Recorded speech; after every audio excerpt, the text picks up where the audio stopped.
ఈ ఎగ్జామ్లో వచ్చిన ప్రాబ్లమ్ సాల్వ్ చేయమని రవితేజ గారు కామెంట్ చేశారు.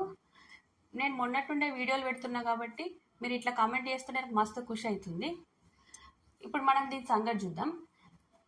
There is a path around a circular area whose outer circumference is 44 meters more than inner circumference. What is width of path? ఇది చదివితే పెద్దగా ఉంది కానీ దీని సొల్యూషన్ మస్తు వచ్చింది. అది ఒకసారి చూద్దాం. Path around a circular area, ఒక సర్కిల్ తీసుకుంటే దాని చుట్టూ ఒక పాత్ ఉందంట.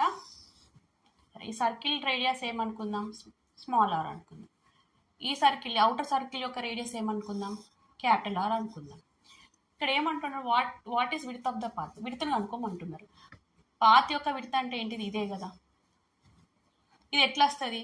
ఈ పెద్ద రేడియస్లోకి వెళ్ళి ఇది తీసేస్తే మనకి ఏమొస్తుంది, విడ్తే కదా. అంటే W is equals to R minus R. మనం ఇదే కనుక్కోవాలి.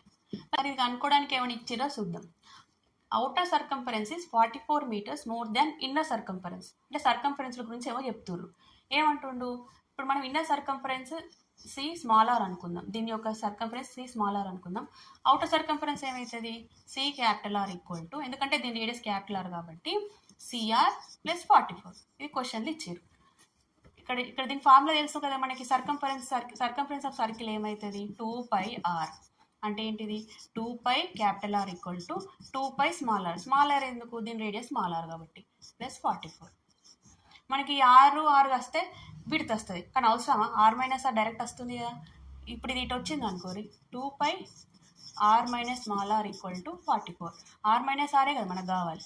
Are minus r equal to 44/2π.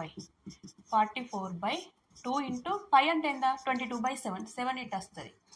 22 1 జా, 22 2 జా, 2 క్యాన్సల్. ఆన్సర్ ఏంది 7. ఇంకా ఇట్లాంటి మీకు వీడియోస్ కావాలంటే కామెంట్ చేయర్రి, సబ్స్క్రైబ్ చేసుకుని మాత్రం మర్చిపోకూడదు.